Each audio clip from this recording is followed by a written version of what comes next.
So, welcome to another Try and Fly, a video series that I do for many years now, where I do look at new add-ons, new aircraft that I acquired. And for those that don't understand the concept of Try and Fly, no, I do not know everything there is to know about an aircraft, and I'm not going to give you a comprehensive training or tutorial of what it is. But what you will do is you will sit with me and explore this aircraft and find out how it is when you sit in the aircraft for the first time, and see if you can get along with your normal flight simmer's knowledge or not. Well, normally it is like that. With this aircraft, it is different. So, a couple of days ago, I discovered that there is actually an MD-11 for prepared version 4, the 64-bit prepared. And no, this is not PMDG, it's not precision manuals. It's actually Sky Simulations. They created an MD-11. This is actually quite an old one. So they took an old model, they kind of vamped it up, compiled it for 64-bit, and made it a new product. And I discovered it on SimMarket for, was it 45 or 48 euro? And here it is, the MD-11. It's looking quite okay from the outside, at least as far as I can see. Performance is also quite good, which is usually an indication that most likely the aircraft isn't overly complex. When we go a bit closer, we can see, well, it's reasonable outside modeling. I wouldn't call it perfect and great, but it is reasonable. Yeah, it looks okay.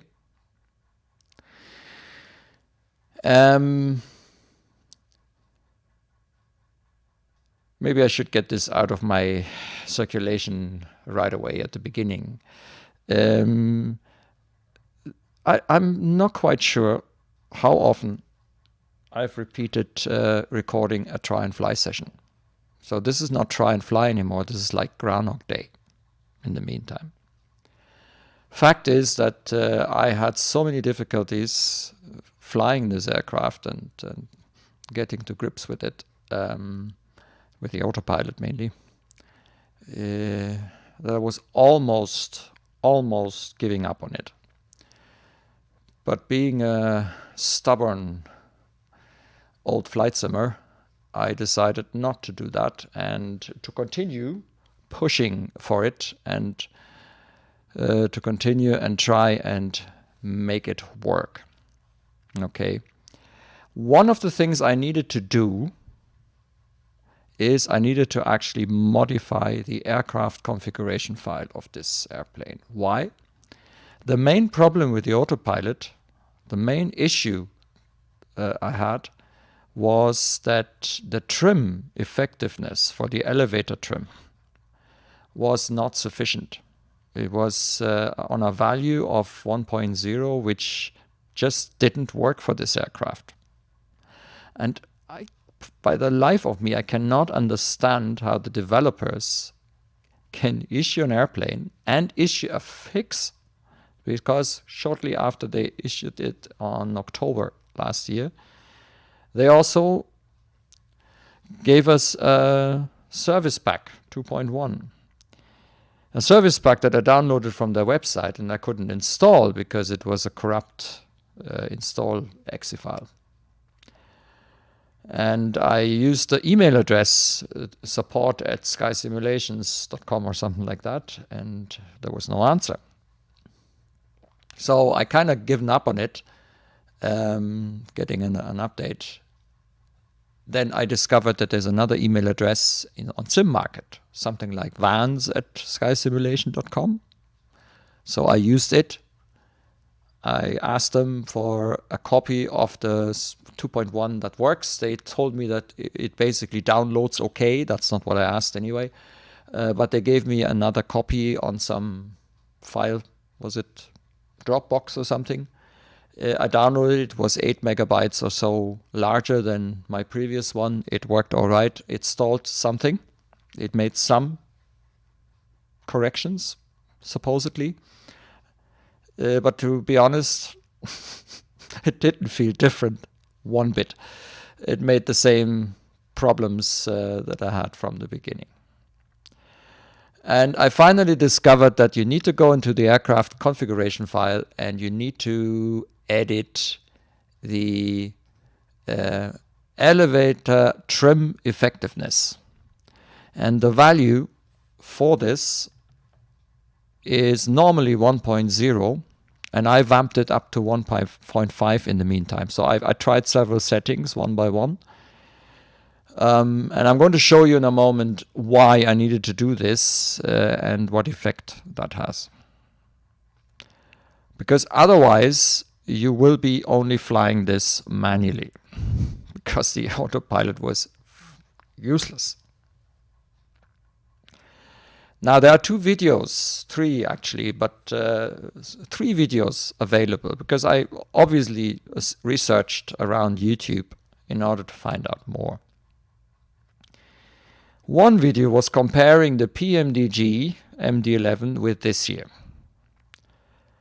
Lots of music, lots of pictures, shots that were most likely taken with manual flight or something, I'm pretty sure. And it didn't really give me a lot of information about the aircraft itself. Then there was a video by some American fella, and I was wondering all the time why he's flying everything manual. Well, I should have maybe looked a bit closer, because I think he had some issues with the autopilot, and therefore he never used it. And then there was this Japanese guy. He's done a nice, actually, initial review in Japanese. And no, I don't speak Japanese. But it was enough for me to realize that he had the same issues that I had with the autopilot, because when he was turning it on, it went all over the place. And then he turned it off and he flew the rest manual again. So at least it wasn't me and my stupidity that wasn't able to use this aircraft.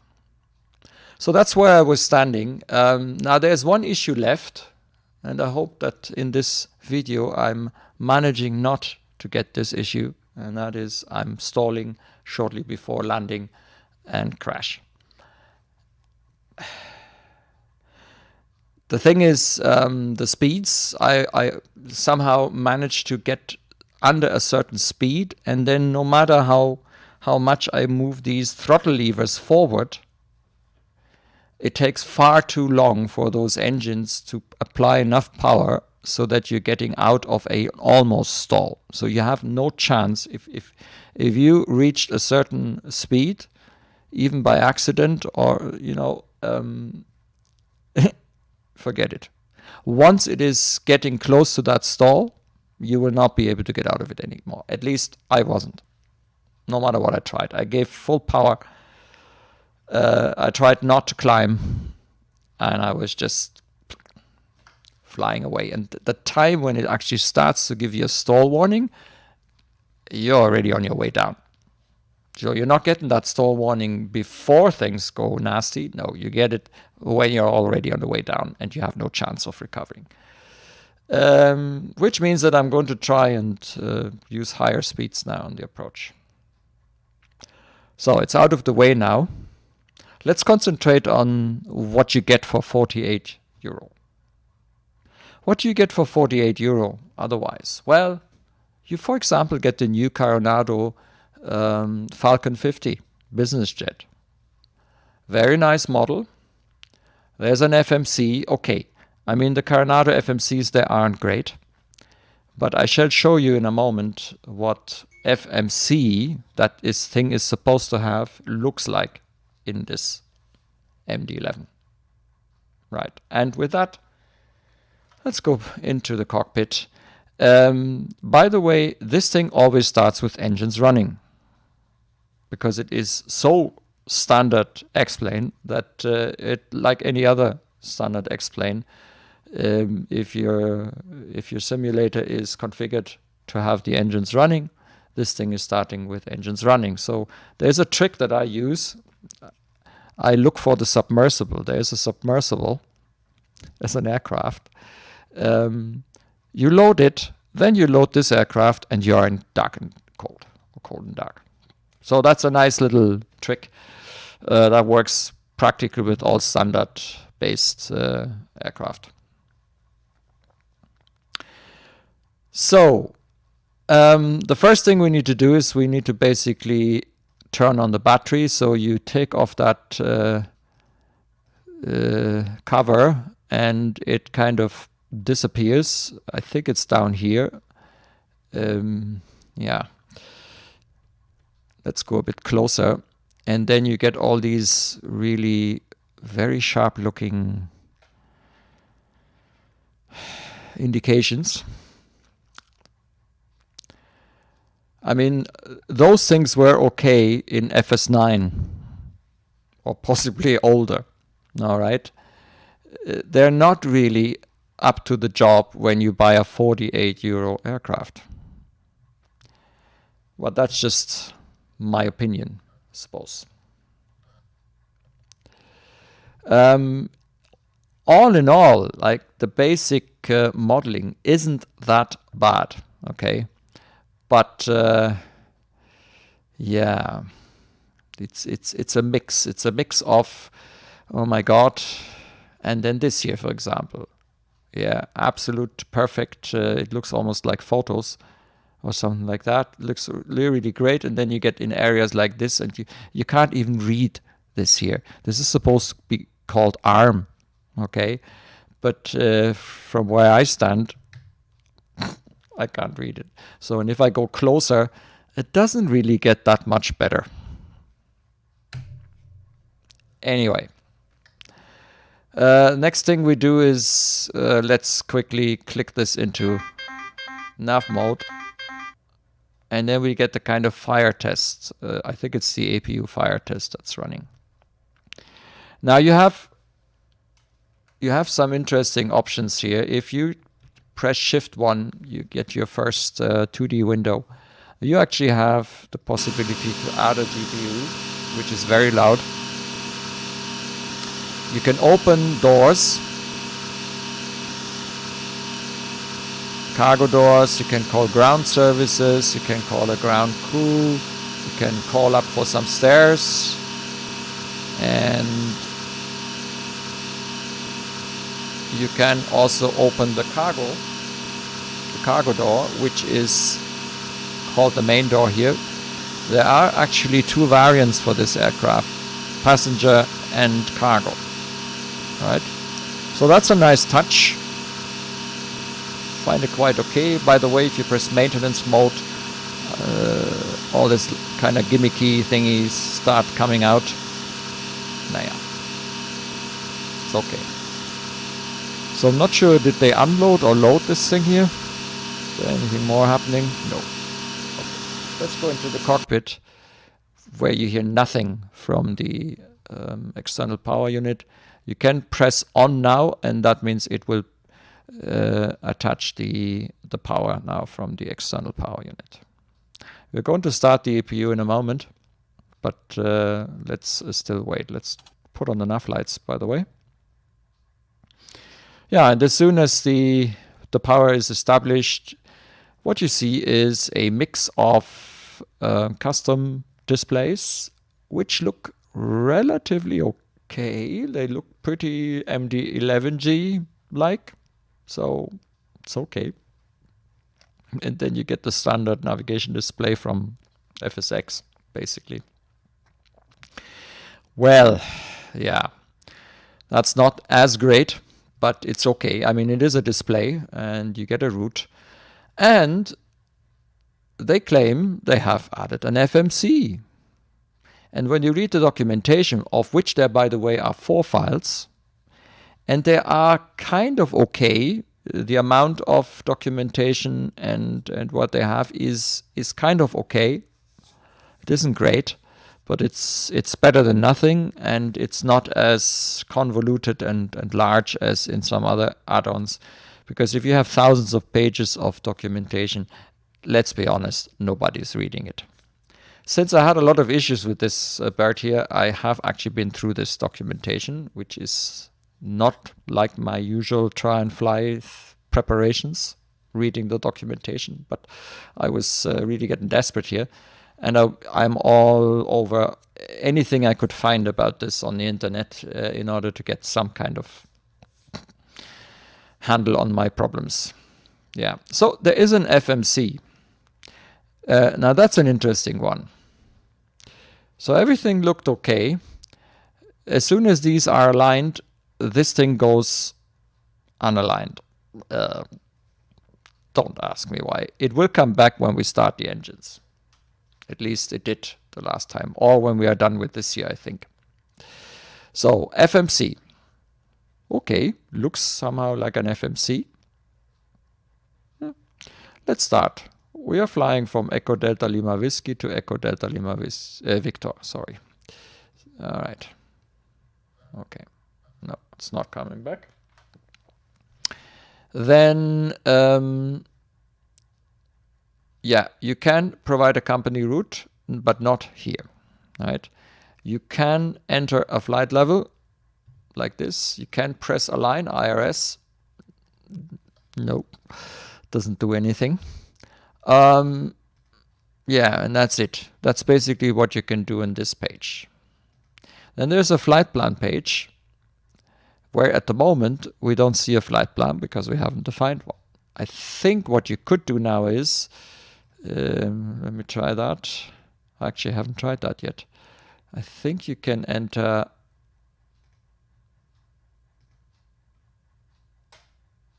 or maybe not. I somehow thought that you can enter a flight plan. You can enter waypoints.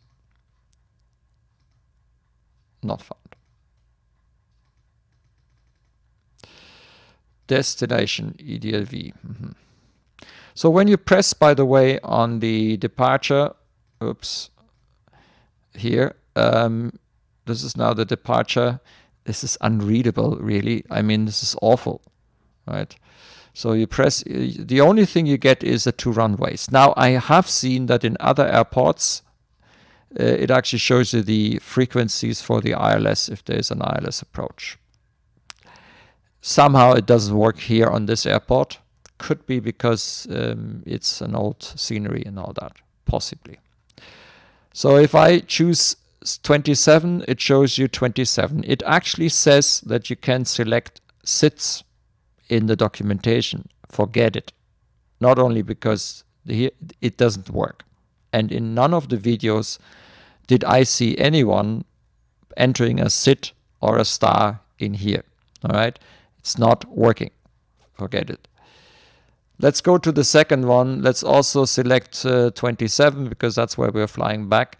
And no, we still don't have a flight plan. Now, I really thought that you can enter your flight plan here, but somehow you can export the flight plan. How did that go? F plan. No. Yeah, so no chance to read your flight plan from here. But what you can do is you can use the good old navigation flight planner. And if you have prepared something, and I'm going to show you with what kind of tool you can do this. You can do this with something like little Navmap, for example, or EFAS. EFAS is a payware, this is a freeware. That allows you to create a flight plan. And quite importantly, you can tell it to save your waypoints for approaches and save waypoints for SITs and stars.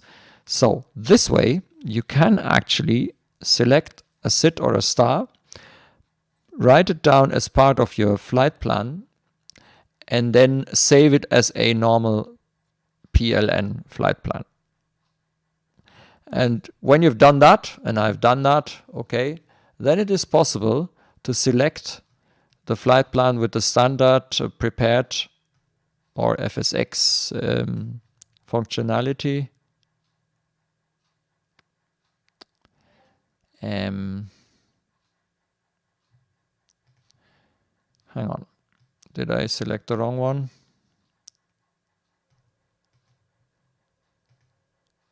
I must have picked the wrong one. So you can see this is the same flight plan that I stored with little Navmap, right?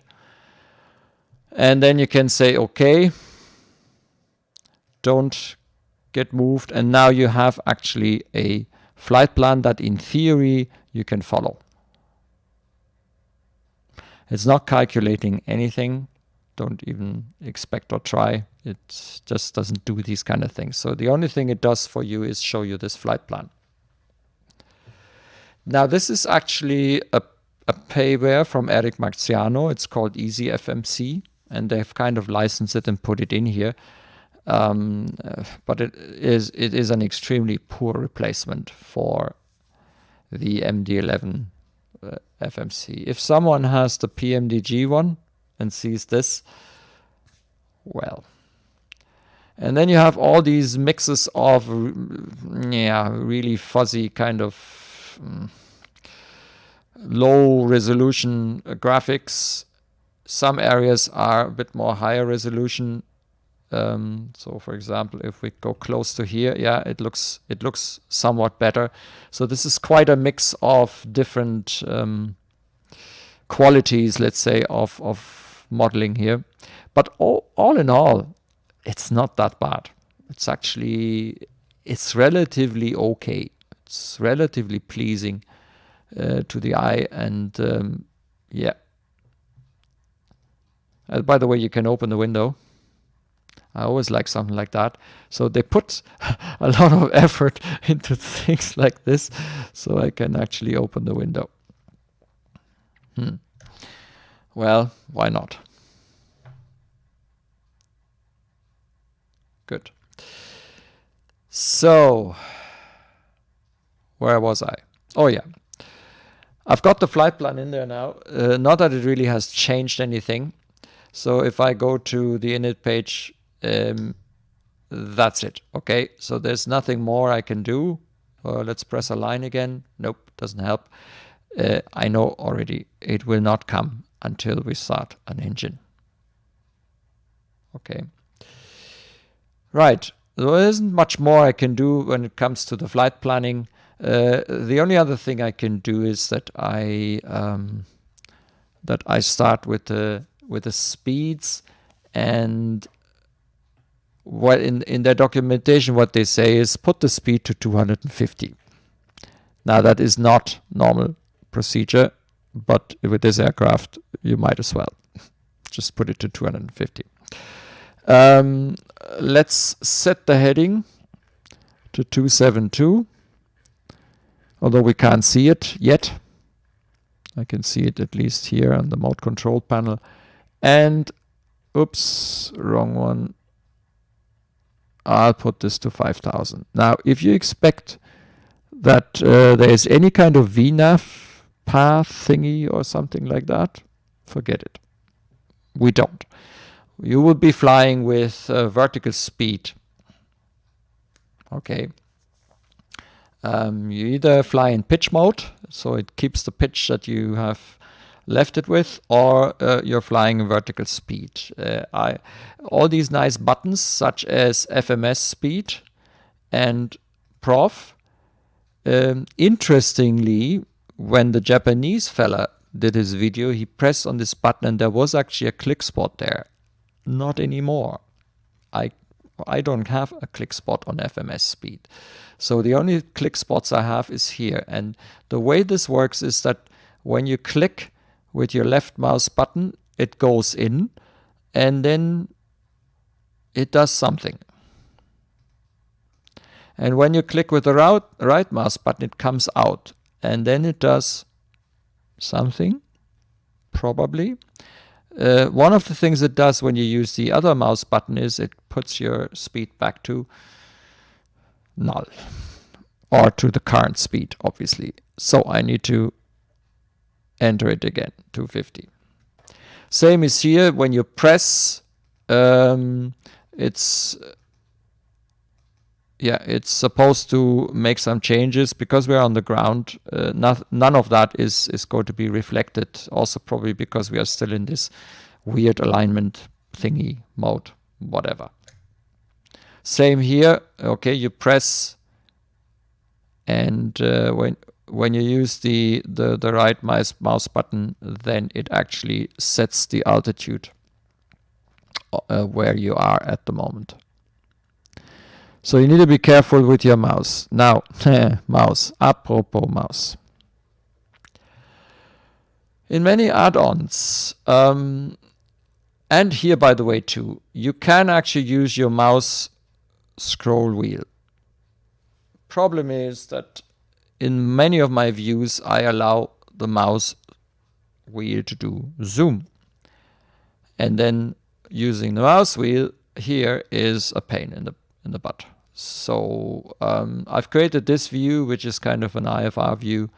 There I turned off zooming in my Chaseplane, but yeah.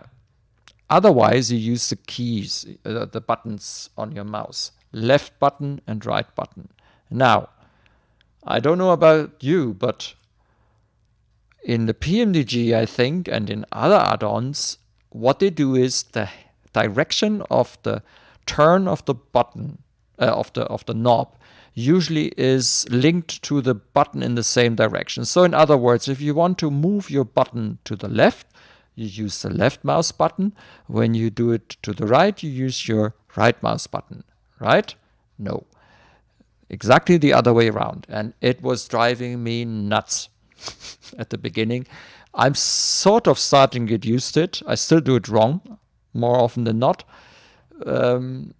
But it's completely unintuitive. And I'm pretty sure sooner or later I'm going to find where they've done this. If they've done it in XML gauges, don't worry about that. I'm going to change this if I can. If I can't, well then tough luck. This aircraft needs work, and I'm going to work it over. I'm going to change sounds and other things, but that's beside it. Let's first look at what you get when you buy this aircraft.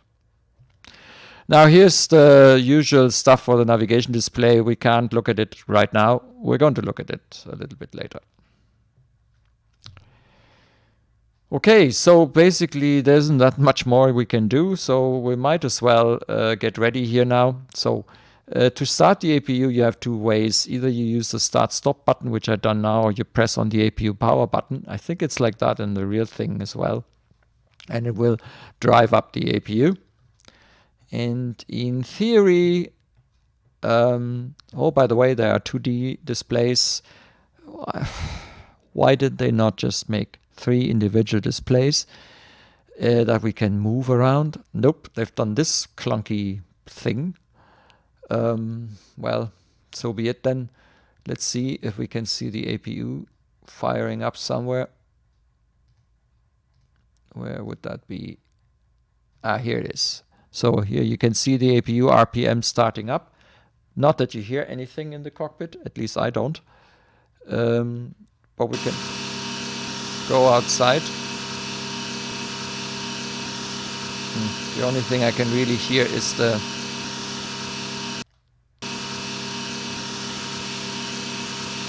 Can we hear the APU?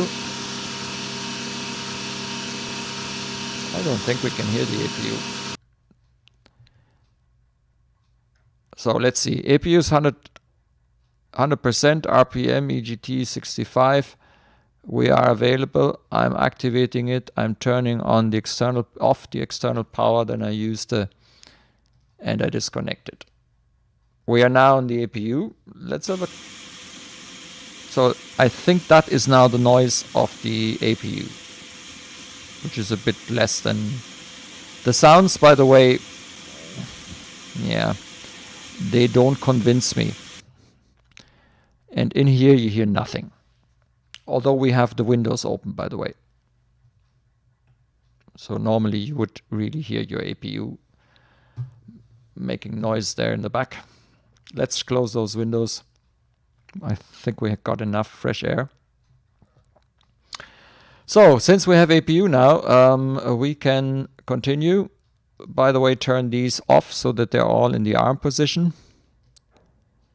Then I think we need some ignition. I turn that on. I turn also on the beacon. And yeah, so also something to avoid having strange messages is just turn this from off to something, no matter what. There is no temperature anyway. There's supposed to be a test button that should light up everything. It doesn't. There's a fuel use reset. Yeah, I think. Oh yeah, and that's the other thing. The aircraft, when it comes like this, is far too heavy, especially not for the airport that we are in. So the only way to change this really is you need to go and do this in the classical way. There's no menu, nothing that allows you to change your weights more comfortably. You can probably use some external programs, but they need you to also have something in the so-called tail tank. The tail tank is in the center 3 tank. Okay. So what I'm going to do is I'm going to set all of these to, let's say, 20%. Because we need to be much lighter than this. And we're going to try and have the center of gravity in the middle here, and also towards in and around the wings. The other thing is also this is too heavy, so I'm going to just put in 1000.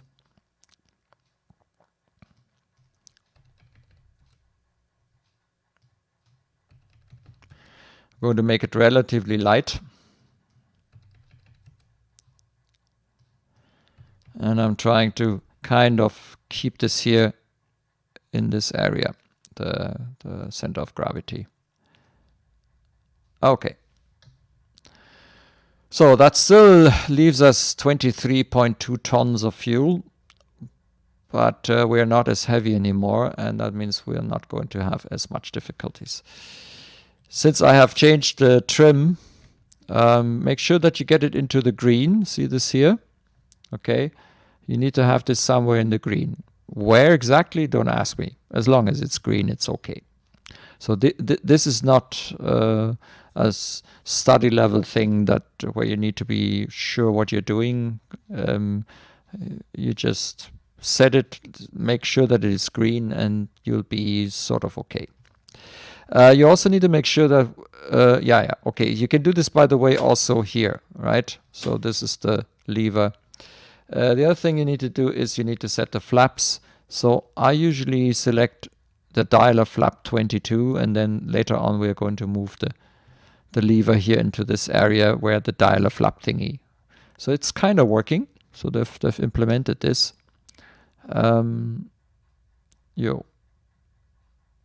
Right.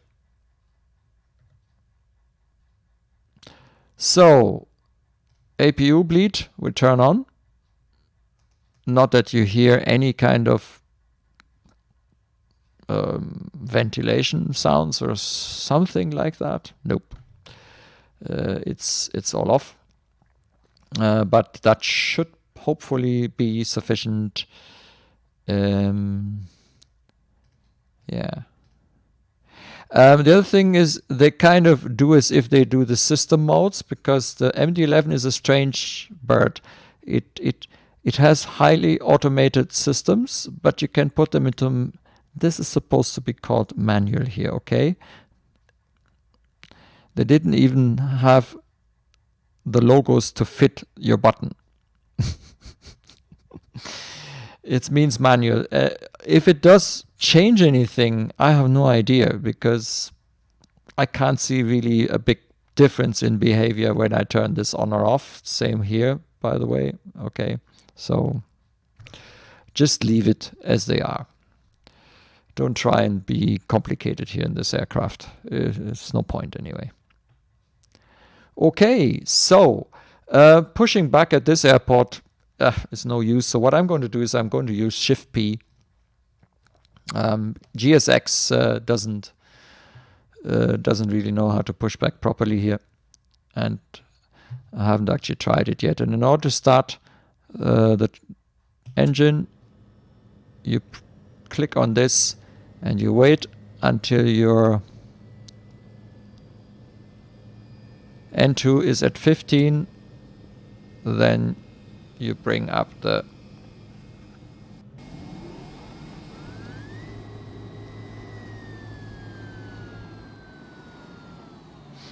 yeah, and it is a typical FSX-like engine start. Looking good here. Alright, then I think you start then with number 1.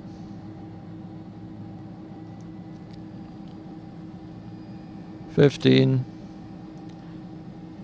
and I think I'm going to stop here. We're using the park brake now, and that's interesting. Suddenly the thing came. That was not the park brake, right? No, it was one of the engines, I suppose. So they come back after the engines start. Now we have all the displays. And finally our middle engine.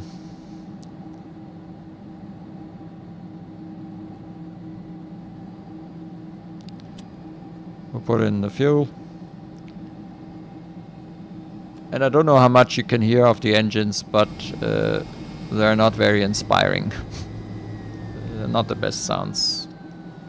They're okay, like their sounds.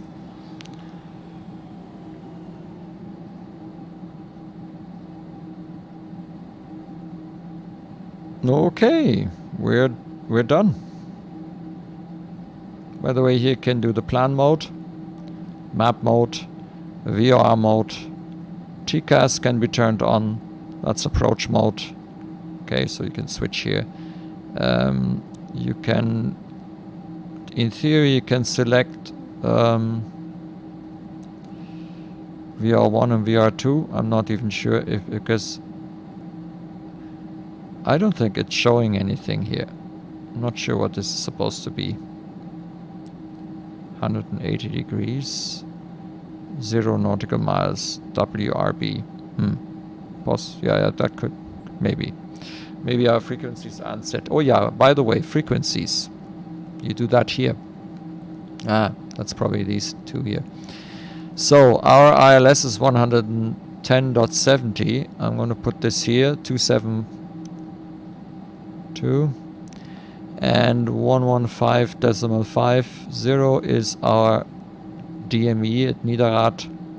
It comes here with an N, and that means we should NID. Now we see it, NID. Not sure what that 180 degrees thing is supposed to be. WRB, that can't be right, but so yeah, we still have the 113.7. But you have a separate ILS frequency. I mean, I could put this in here as well. But there's no DME readout on this frequency, so it's now an ILS. But, oh, it's INIW, but it doesn't have a DME. That's what we use the other one for. Okay, so we're basically done. We've got everything started, so I can turn off the APU now. And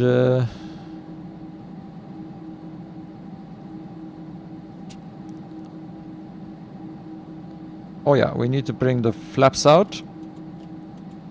You bring it with 2 clicks, you bring it into this area, and then it does the kind of dial a flap thingy and dials the flap.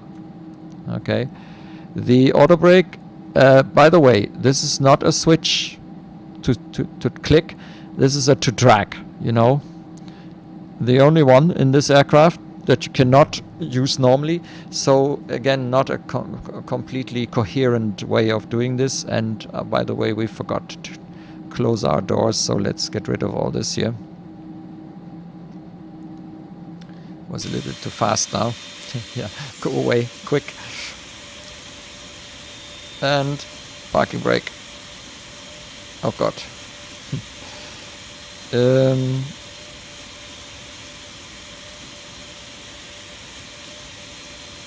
And closed.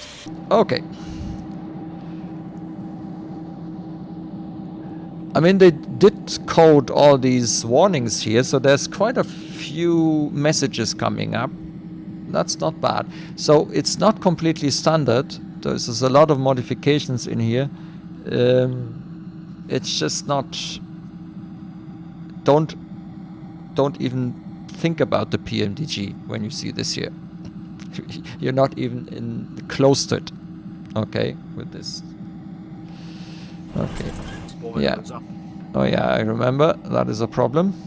Don't use the speed brake lever. I have an axis and it's just all over the place. Once I just touch it like this, see, it goes down there and I have no way of getting it back unless I press the hash key, and then it goes back. So I don't touch my lever anymore. I think we should be okay. Let's... taxi light is already on. Parking brake off. And let's start taxiing.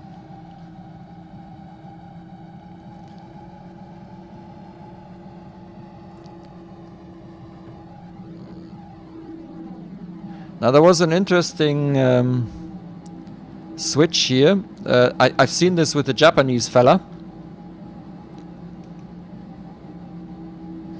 And that's the flight director switch, because initially you do not get flight directors, and I was trying to get my flight director up and I couldn't see it. It will come eventually when you get into the autoflight mode, but yeah, he was pressing on it here. It's a bit hidden. By the way, you can't hide the yokes, at least I haven't found a way to do this. Maybe, but I couldn't see it. Yeah, but there's a switch for the flight director. And by the way, watch out, because this thing is getting fast very quickly. So here are V-speeds, by the way. It calculates V-speeds on its own. 127, 128, 137. But since we do not have a thrust mode like an N1 mode, don't touch any of this before you are kind of established on your path. So the only thing you can try, see if you can get. Yeah, I thought that. Yeah, I had an idea. Yeah. Let me see. I might have to provide... Yes, that's it. You have to go into the... Okay, let me show you this. By the way, this pops out. Go to the DIR page. Select your first waypoint as direct to. Okay. And then press on the nav button.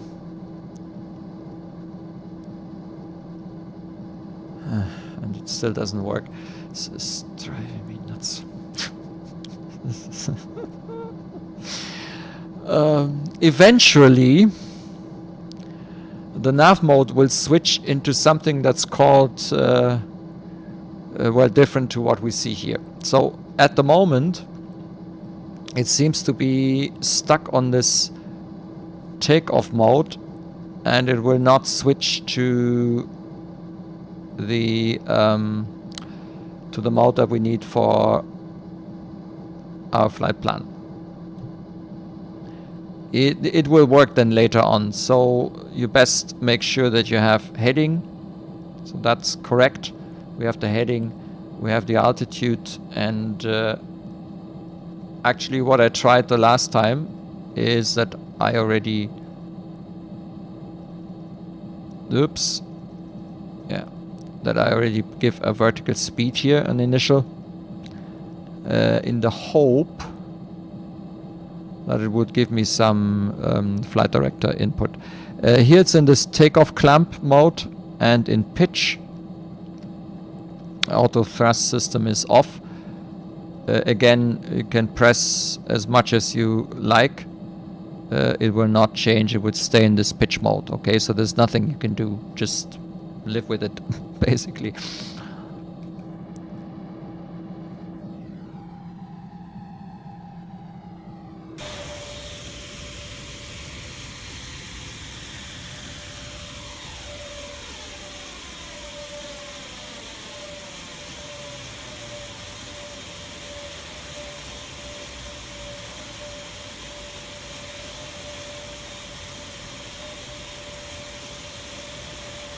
So I'm going to line up right away.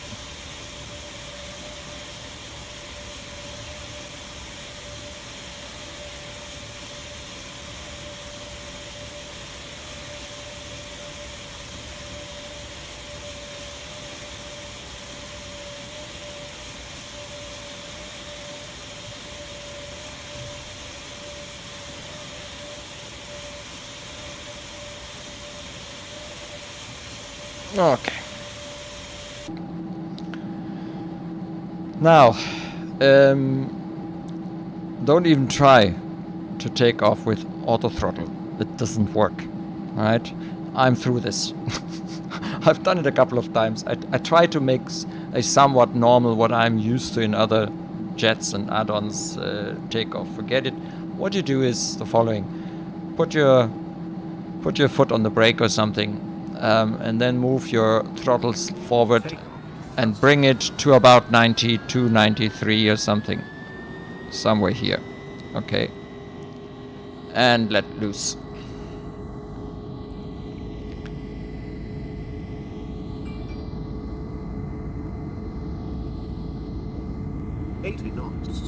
Check.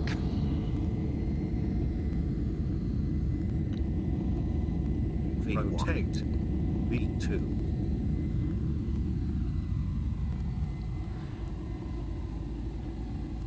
Positive rate, gear up.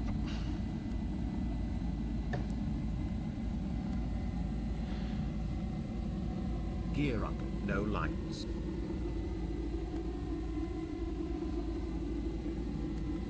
Yeah.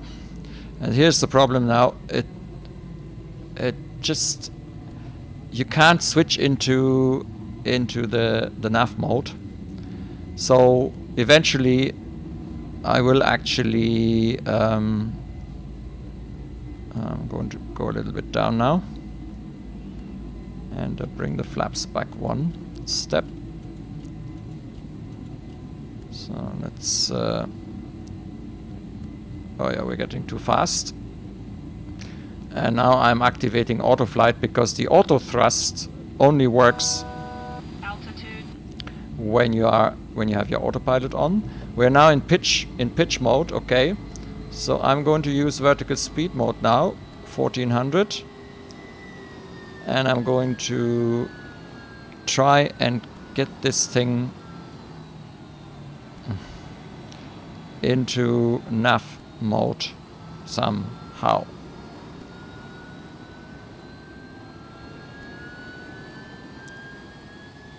Now it is. Just keep clicking. Just keep clicking until you see this nav 1. This was actually not a bad takeoff.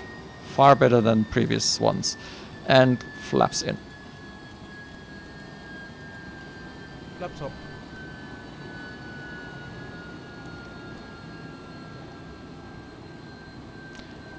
By this time I was already all over the place. I had crashed because you see here it's trimming. The elevator is trimming, and it was so far back and it wasn't enough. And due to my change, the trim now stays somewhere in this area here. Okay, and the autopilot is actually able to hold our altitude quite okay.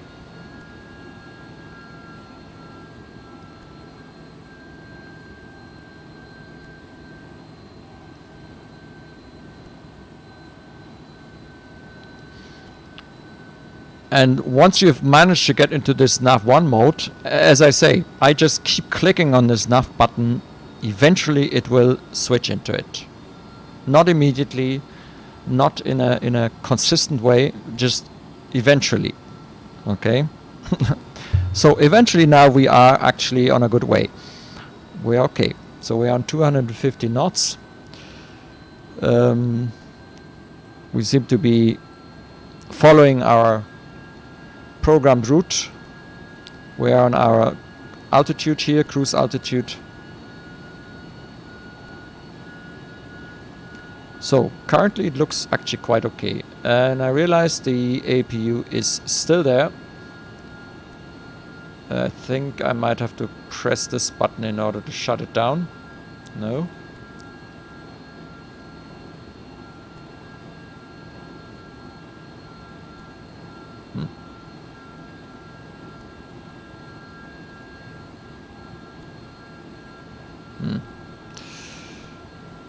It's the permanent APU.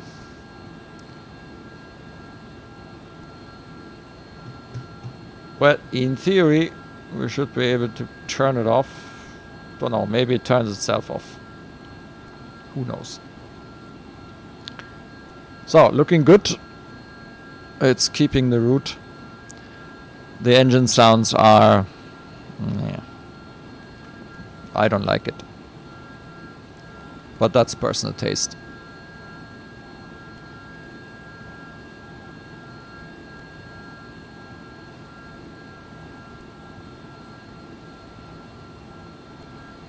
So I finally managed to have the autopilot work reasonably okay and keep the altitude quite nicely. So you need to change this elevator trim effectiveness.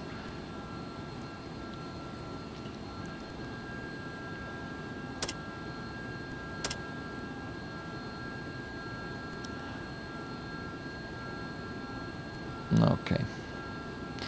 So let's do a quick... but before we do that, actually I need to turn on the lights because we won't see anything. So, yeah. Let's go to time preview.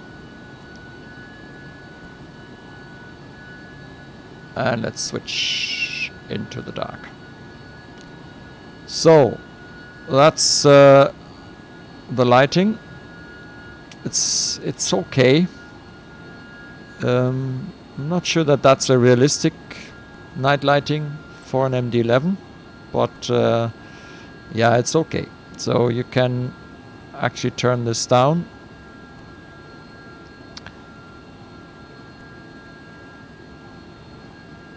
Okay, and also here I can turn this down a bit.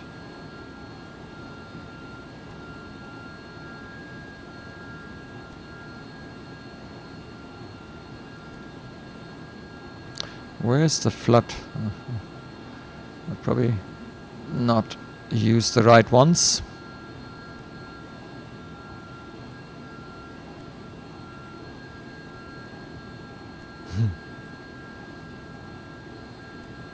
So where could it be? Hello, hello.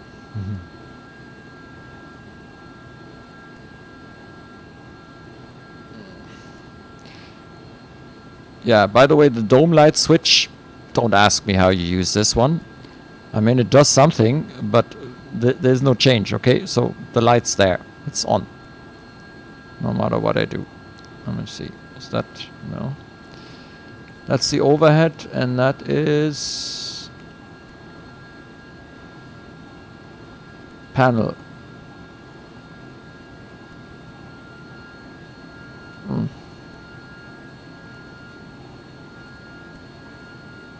I think you can turn this off, just haven't found the right switch for it now.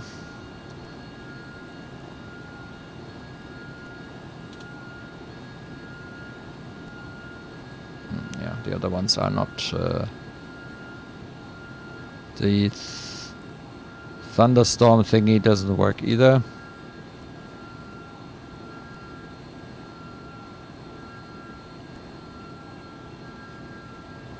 Ah well.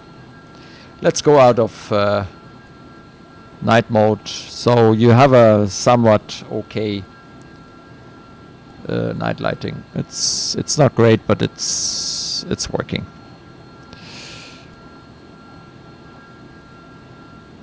So we're reaching SONEP, SOP 2 actually. No, SONEP. Where is SOP 2? I just realized we haven't got SOP 2 in our flight plan. Let's see, can I actually add an air? No.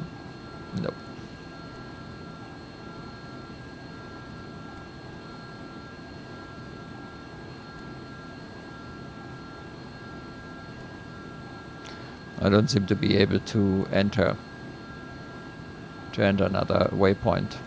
Okay, so I must have done something wrong. So we're going to fly direct to Remat, which is okay.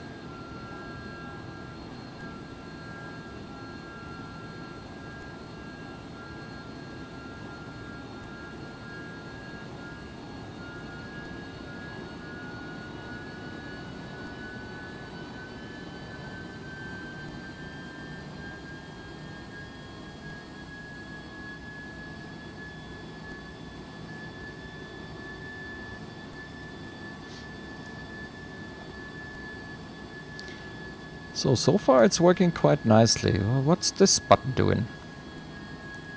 Oh, that's going into toga mode. No, that's not what I wanted. Is it toga mode now? Yeah, I think I switched it into toga mode. Oh god.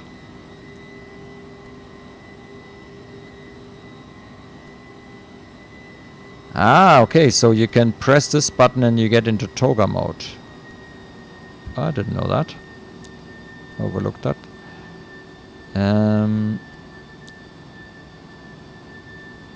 Oh, and this turns the auto throttle off. Okay. Auto throttle on off is here. Toga mode is here. Next time I know. So we're still a little bit fast. Thrust. So let's go back into thrust mode.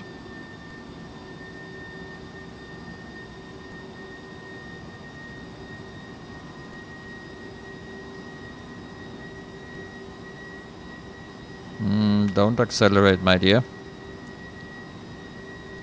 Can we please not accelerate? Yeah. Why are we still climbing? Oh, oh no. Oh no. Oh no, no, no, no, no, no. That's bad. We've actually managed to... that's another thing that will happen to you again and again.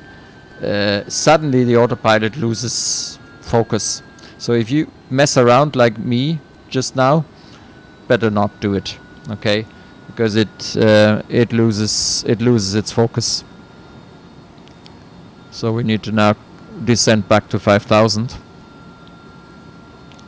And our speed is 260. So for some reason because we messed around here,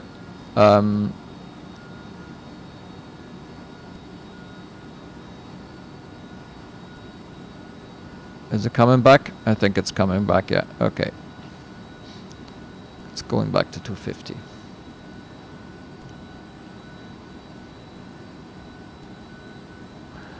Okay, now, altitude 2,600 for our ILS approach. But I think we need to speed up the descent a little bit.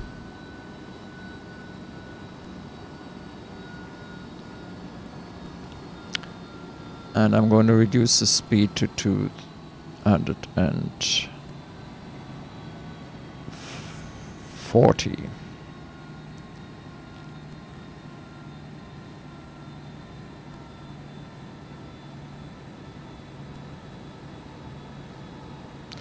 Now, one thing I learned, very, very, very, very important. Do not activate the approach land mode before you're actually ready to receive the ILS. If you do, you will not get out of this one anymore. It will be all over the place. This aircraft will not go back into heading mode or any of that. So do not activate the approach land button, this here, before you're actually kind of established on the ILS. Because what it will do is the localizer, it will actually turn into the wrong direction. It will make a 360 kind of, and it will start to descend on an imaginary glide slope.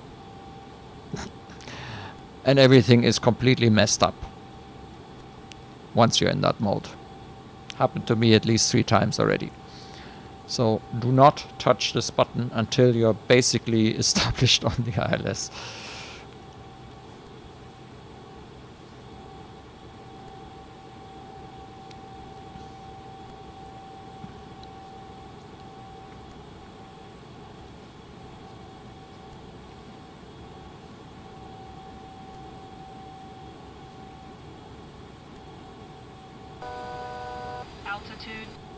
Okay, 1000. We're going to reduce the speed further.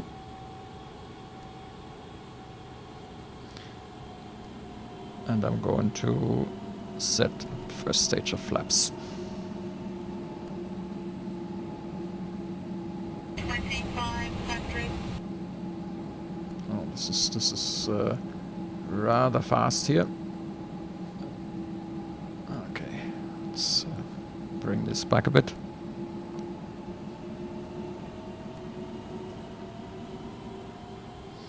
So this seems to work quite nicely now with the trim setting. I'm really glad. So that's flaps 28.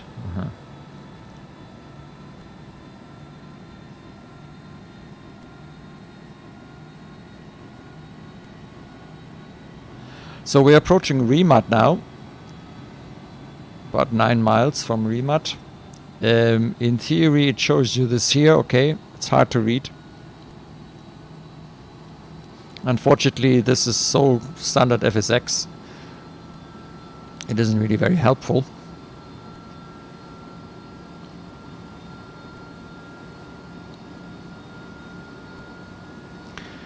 Okay, I'm going to reduce speed further.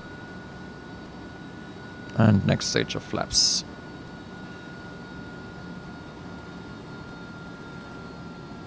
Did I set the next stage of flaps? I don't think I did. No, I didn't. Oh, now I did.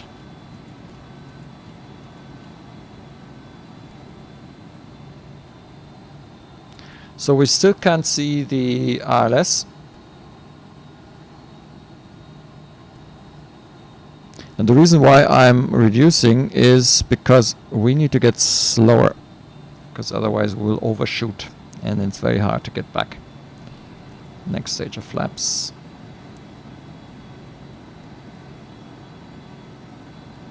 Well, we also need to be careful with the speed.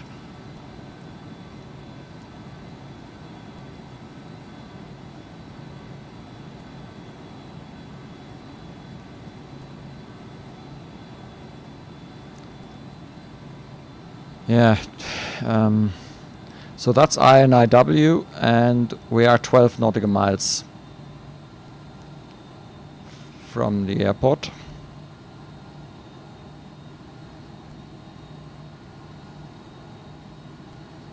So what I'm doing now is I'm going to try and switch into heading mode, okay?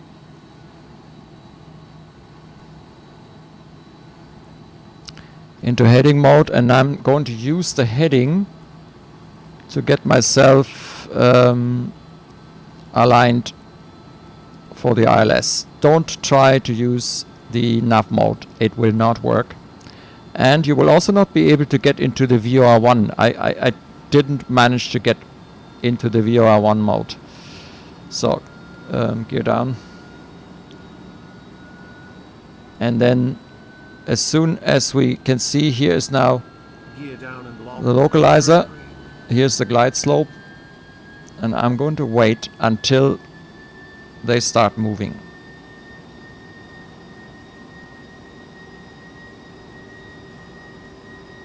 Now, and now say approach land, so that it catches the localizer and the glide slope.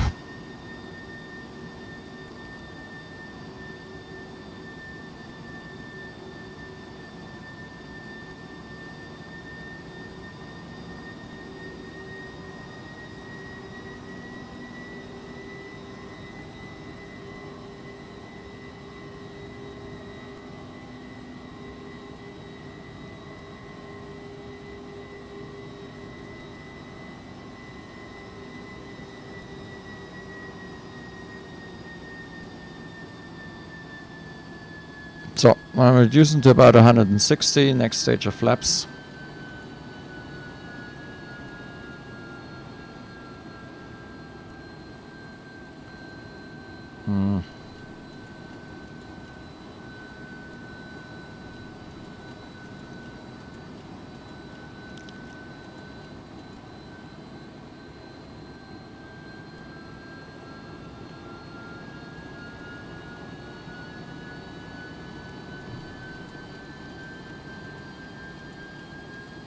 So 170. Flaps 50. Don't get much below 150 knots. I would say even 160 is already starting to become dangerous. So I'm going to keep it on a high speed. So we are a little bit above the glide slope, so it didn't really do this very well.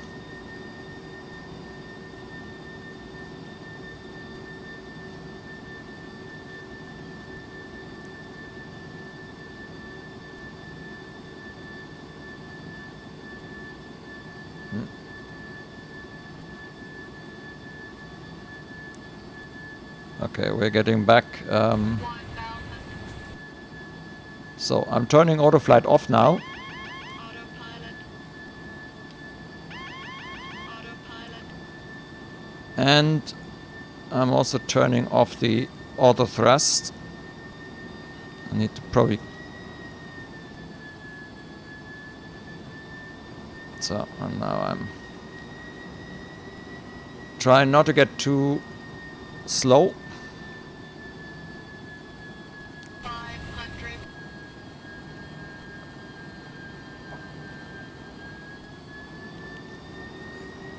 Don't get too slow. Yeah, this is usually the area where I then end up stalling because I was getting too slow. Okay, Approaching I think we're okay. 50, 40, 30,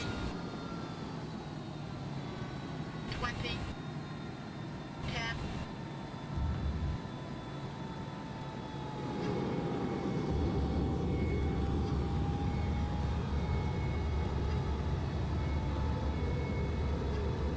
Manual braking.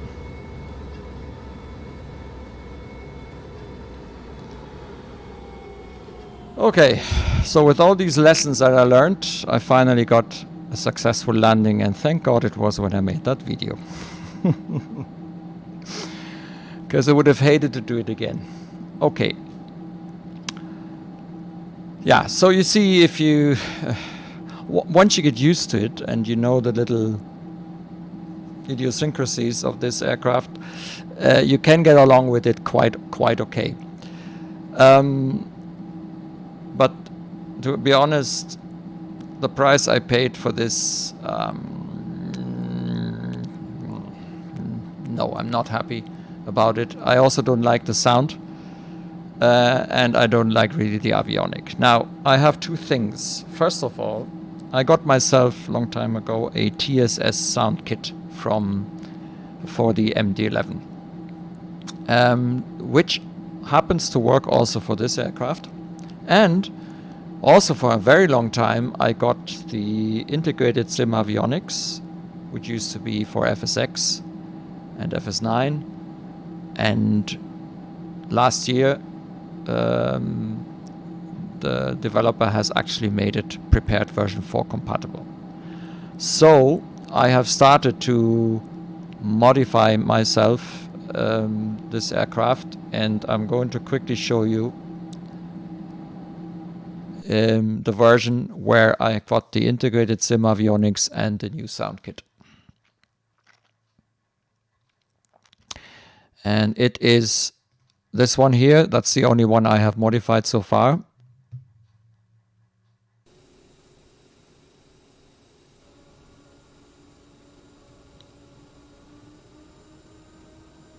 And you can already hear less because these sounds are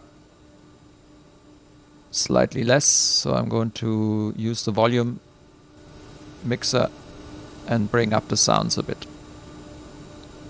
So this is what the other sound kit is doing. Let me quickly go outside.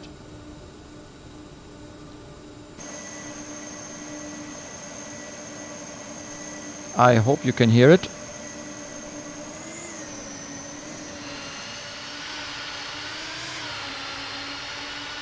That's a much nicer sound kit. I'm going to Take off thrust.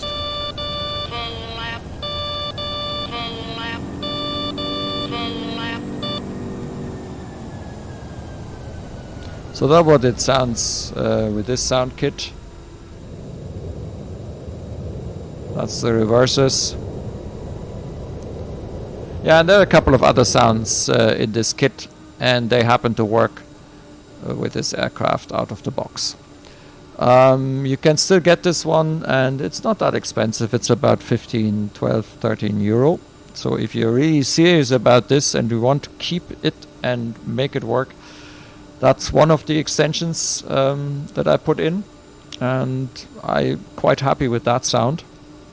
The other thing is the integrated sim avionic. You see here a display. It looks almost like the old one, but it isn't. Sorry, I haven't yet programmed the pop-up for the ISG, but this is a new FMC. It's the IS integrated sim avionics, actually with relatively current Navigraph data.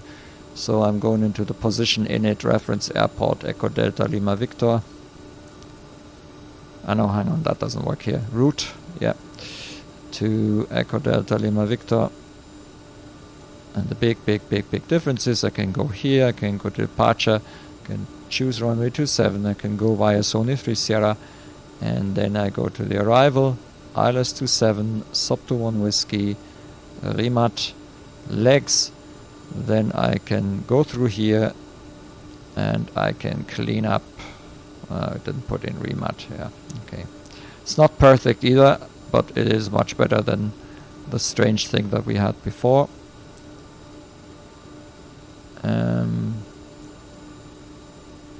Yeah, it looks a bit odd, to be honest.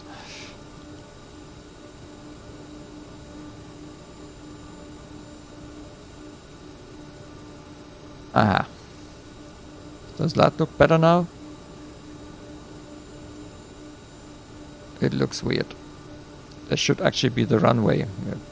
Ah, yeah, there it is. Okay. I see SOP 2, LAA.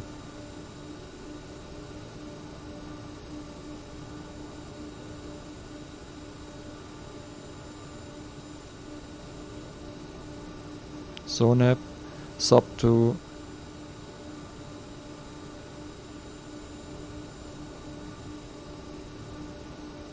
Okay, let's take this SOP 2 and bring it here. This is strange. As I say, it's not perfect either. Okay, I think that should do it. Oh no, we've got another one. Okay, let's see if we can take this SOP 2 and put it here. No. Alright, delete. Let's take this SOP 2 and put it here. Here? No. Okay, let's delete these two.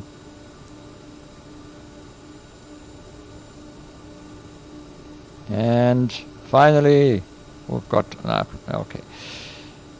Right. yeah, it also has some performance in it. Now that is not really directly working with the aircraft, but you can use some values. It will not have a big influence.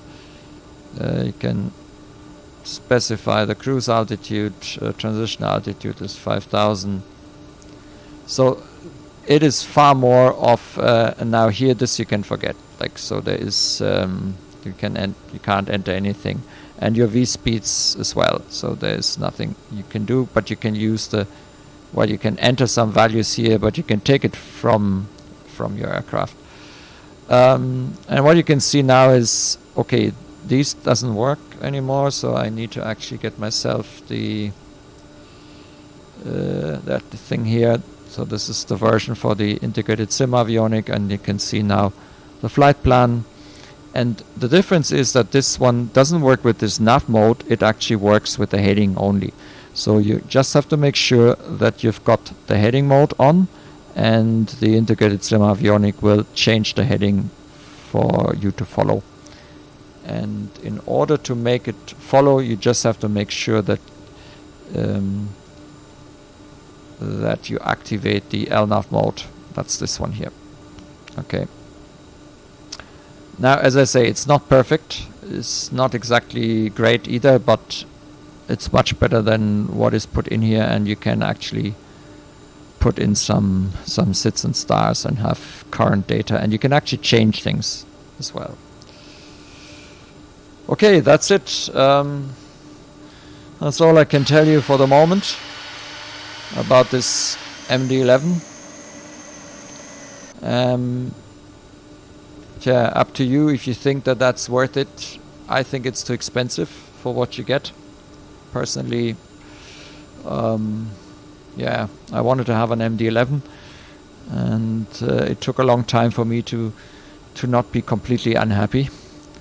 I think I'm going to tweak around this aircraft and make some more small amendments and kind of tweak it for myself to be what I want it to be.